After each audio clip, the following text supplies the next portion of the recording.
चाणक्य का नाम आपने सुना होगा। चाणक्य एक बहुत बड़े नीतिकार हुए। चाणक्य से किसी भक्त ने प्रश्न पूछा है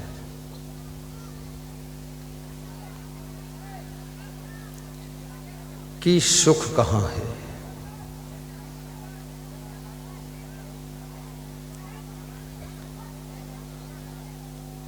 और सबसे बड़ी तपस्या क्या है। तीसरा प्रश्न पूछा है मनुष्य की सबसे बड़ी बीमारी कौन सी है। और चौथा प्रश्न पूछा है कि धर्म क्या है, धर्म किसे कहते हैं।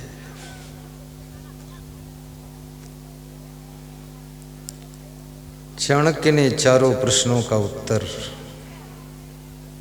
एक ही श्लोक में दिया है।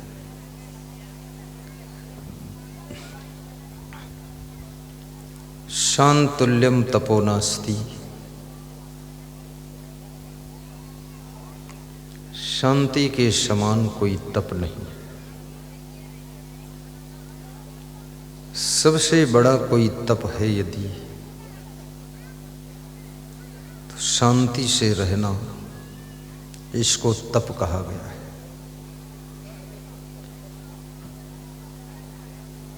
आज मनुष्य के पास में सब कुछ है लेकिन शांति नहीं है। और जिसके पास में शांति होती है उसकी क्या पहचान होती है। उसकी पहचान कि उसके मुखमंडल पर सदैव प्रसन्नता रहती है। इसलिए आप देखते हैं कि मनुष्य के चेहरे पर प्रसन्नता नहीं है, टेंशन दिखाई देती है। और ज्यों ज्यों मनुष्य की उम्र बढ़ती है त्यों त्यों मनुष्य चिंता में, दुख में, टेंशन में, तनाव में डूबता चला जाता है। जैसे जैसे उसकी बुद्धि का विकास होता है वैसे वैसे उसके ऊपर ये माया जाल अपना प्रभाव भी डालता है। बुद्धिमान से बुद्धिमान लोग, बहुत पढ़े लिखे लोग, कम पढ़े लिखे लोग, सभी इस माया के आकर्षण में आ जाते हैं। अब वास्तव में माया का रूप क्या है। माया किसे कहते हैं। संत कबीर से पूछा गया कि माया क्या है। आपसे यदि हम पूछें कि माया क्या है तो आप क्या उत्तर देंगे। पुरुषों से यदि पूछ लिया जाए कि माया क्या है तो पुरुष कहते हैं ये धन दौलत ही तो माया है, ये स्त्री ही माया है। और स्त्रियों से पूछा जाए तो वे कहती हैं कि ये परिवार, ये बाल बच्चे, ये घर द्वार सब माया ही तो है। तो फिर उनसे पूछा जाए ये माया बनाया किसने, ये माया कौन तैयार किया है, घर द्वार किसने बनाया है,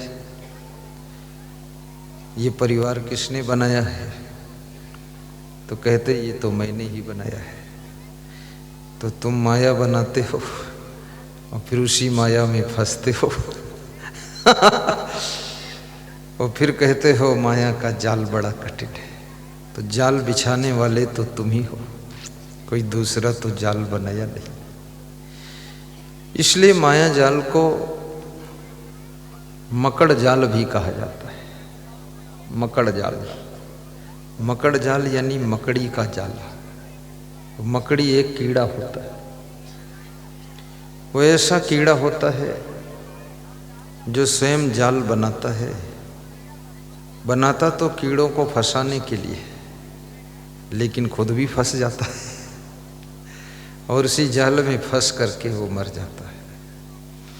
ऐसे आपने भी माया का जाल का मकड़ जाल बनाया है और इस मकड़ जाल में तुम जेहि जंजाल फंसे पितु माता, पुत्र फंसाओ ही कही कुशलाता।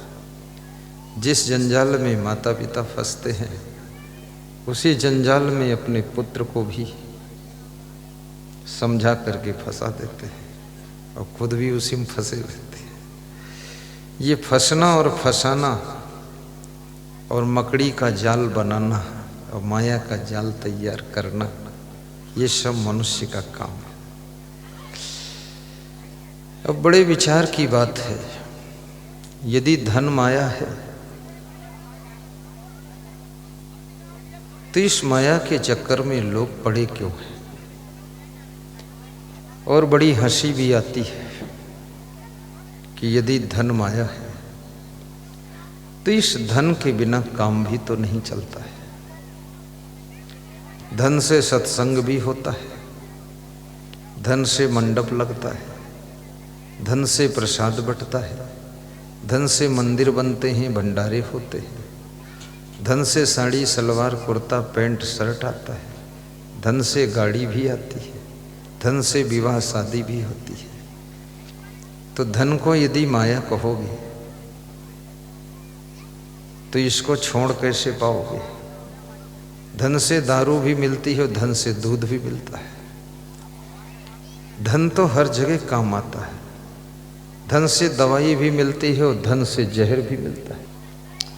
ये माया का रूप बहुत विचित्र रूप है। जीवन में ध्यान देना। यदि स्त्री माया है, तुम मानते हो कि स्त्री माया है, तो तुम स्त्री के पति हो, तो तुम तो माया के पति हो। और स्त्री के बिना ये सृष्टि चलती भी नहीं है। स्त्री से ही बच्चे जन्म लेते हैं और स्त्री के साथ ही विवाह सब करते हैं और स्त्री सबकी माँ बनती है और स्त्री सबकी बहन बनती है और स्त्री जो है सबकी बुआ जी भी बनती है। हाय बुआ क्या हुआ, गुरुजी की दुआ। इसमें तमाम बैठी हैं बुआ। स्त्री तुम्हारी बेटी भी बनती है। ये कितनी बड़ी विचित्र बात है। आज मैं माया का परिचय भी आपको सही ढंग से दूंगा कि वास्तव में माया क्या है। यदि तुम कहो घर माया है, घर के बिना किसी का काम भी नहीं चलता है। छोटा मोटा सबके पास घर है। जिनके पास घर नहीं है वो घर बनाना चाहते हैं। जो घर नहीं बना पाते वो किराए घर में रहते हैं। पंछी भी घर बनाते हैं, पशु भी अपना घर बना लेते हैं, चिड़ियाँ भी घोंसला बनाती हैं। तो क्या वास्तव में ये घर माया है? घर तो तुम्हारे जीवन की एक जरूरत है। अगर घर ना हो, ठंडी गर्मी बरसात में तुम अपने शरीर की रक्षा कहाँ करोगे? इसलिए घर तुम्हारी आवश्यकता है।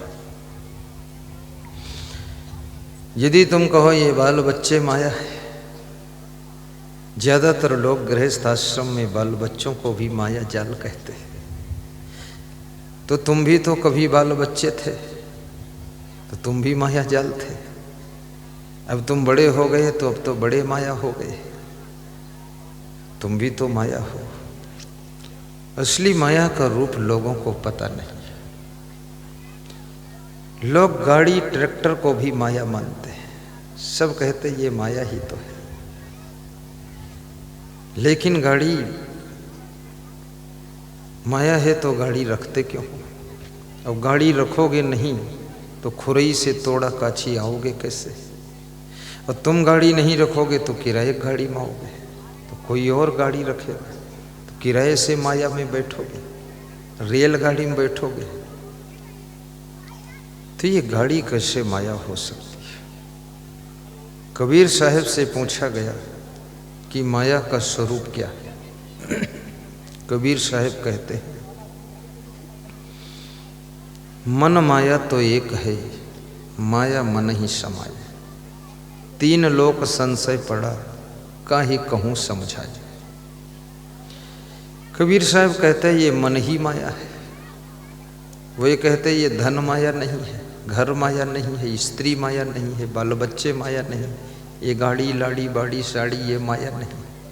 कबीर साहब कहते हैं ये मन माया है।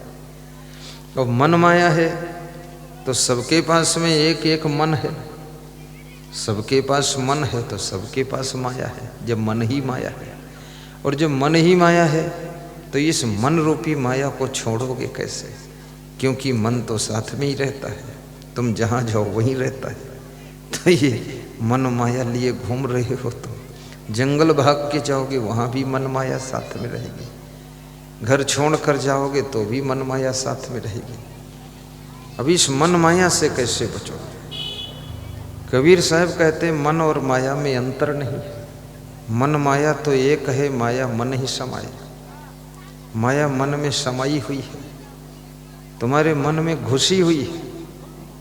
ये बाहर तो माया का केवल रूप दिखता है, असली माया तो मन के अंदर है। और मन के भीतर की माया है क्या? तो मन के अंदर क्या माया है? माया मन ही समाये। कबीर साहब कहते हैं माया मन में समाई है। तो फिर ये माया मन में समाई है, जैसे पानी में शक्कर समाई है, तो इसका मतलब शक्कर अलग थी और पानी में समा गई तो पानी मीठा हो गया, पानी शरबत बन गया।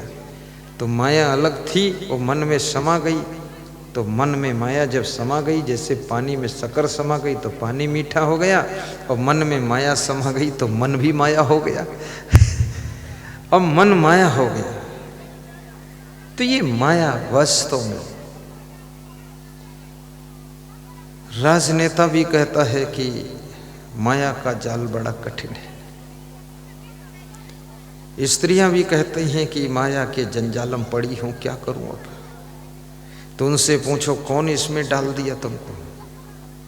तो बोलती हैं डाला कौन है, खुद जानबूझकर डली हूं मैं। और जानबूझकर डली है तो फिर रोती चिल्लाती क्यों हो? बोले इतना थोड़े डलना था, ज्यादा डल गई हो। थोड़ा सा नहाना था, पूरा खिसक के डूब गई। अब ये मन माया कठिन चीज है। इसलिए कबीर साहब कहते हैं अगर माया को जीतना चाहते हो तो मन को जीतना पड़ेगा, और मन को जीतना चाहते हो तो भक्ति करना पड़ेगा, और भक्ति करना चाहते हो तो सत्संग श्रवण करना पड़ेगा, और सत्संग श्रवण करना चाहते हो तो किसी महान संत से प्रेम करना पड़ेगा, और महान संत को पाना चाहते हो तो पुण्य करना पड़ेगा, और पुण्य करना चाहते हो तो कौन मना किए है खूब करिए पुण्य। पुण्य पुण्य बिन पुण्य पुंज बिन मिलहि न संता।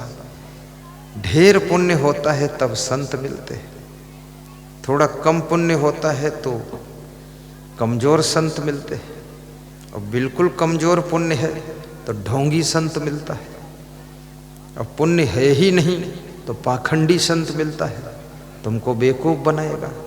बोलिएगा हर हर गंगे, हर हर गंगे, घर में रहो चंगे, ऐसा बोलता रहेगा। पाखंडी मिल जाएगा, आडंबरी मिल जाएगा, आचरणहीन मिल जाएगा, बड़े बड़े माला पहनेगा, पूरा माथा पोत लेगा तिलक से, जैसे हाथी का माथा पोता हुआ है। तुम सोचो कि बहुत बड़ा साधु है, क्योंकि इतने बड़े बड़े माला के गोटा पहने। गोटा वोटा कुछ नहीं, माला के गोटा से लेना देना ही नहीं है। साधु का तो लंगोटा ठीक होना चाहिए, गोटस क्या करना। लंगोटा कमजोर है, गोटा पहने है, माला बहुत बड़ा लटकाई है, तो पाखंडी साधु मिलेगा। इसलिए ज्यादा पुण्य करिए।